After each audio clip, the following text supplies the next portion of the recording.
You, David. Melissa. Detached from reality, Senate Minority Leader Chuck Schumer says President Trump's well-received speech before Congress means, quote, nothing. The speech and reality have never been more detached in a presidential speech. It really doesn't matter what he said. This is like the campaign. And he says one thing, but as he governs, it's another.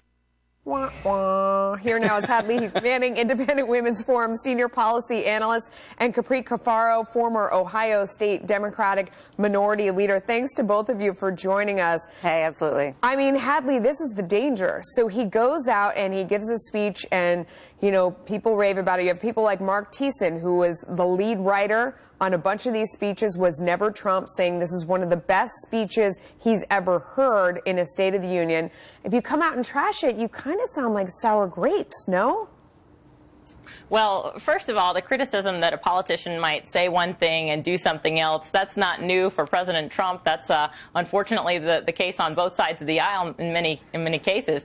But when it comes to being detached to reality, you know, there's millions of Americans who feel that the previous administration didn't understand the reality of their life, their concerns, their policy preferences, and they're going to be relieved to finally hear a president address those things. But there's a bigger concern here, and I think that's that Americans, blue or red, have really been detaching from each other's realities. We have a very divided country, not just in terms of political polarization, but you look geographically at the counties that Trump won. We're seeing a rural America that's a lot more conservative, and urban America that's a lot more liberal. And the choices we make about where to live or what kind of job to pursue or where to send our kids to school, we are becoming, unfortunately, insulated from one another's lives. So let's hope that our lawmakers can understand the reality of America can be different from person to person, but we have to find policies that work for us all. Capri, are you wearing white? Is that in solidarity with the women that we saw last? I actually, okay. No, it's just total coincidence. I was wearing blue earlier this morning. Okay, so. you look fabulous. I just wanted to make sure. No, it has nothing to do with the solidarity thing. Well, let me ask you, you know, I mean, so if the criticism is he says one thing and does another, the criticism before this was that what he was saying was awful, that his rhetoric was something that was going to divide the country, and if he followed through on that, he was going to wreck the nation. So if now he comes back in the different direction, which is what Democrats said they wanted, and then he's criticized for that, you start to, you know, like stop listening to people who say things like that and are just never happy.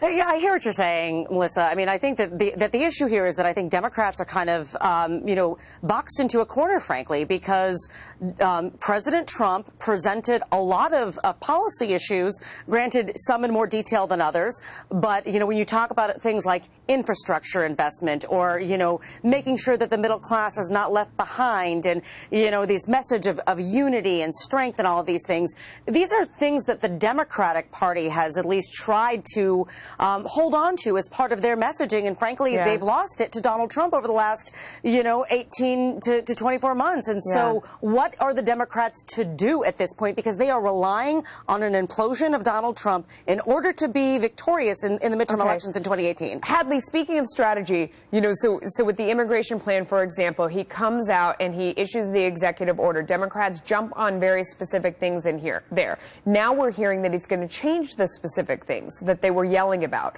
So if they still oppose it, is that a good or bad strategy for Democrats?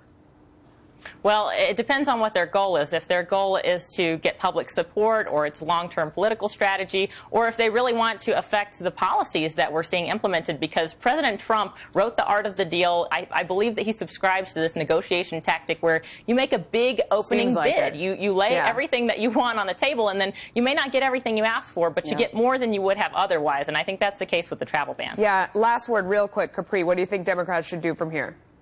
Well, I think it really depends on the content of the travel ban, but I think we need to pick and choose our battles wisely. There will be matters that are going to be concerning that we need to be able to push back on, but in areas that where we can work together, we shouldn't be picking petty fights because we want this nation to succeed.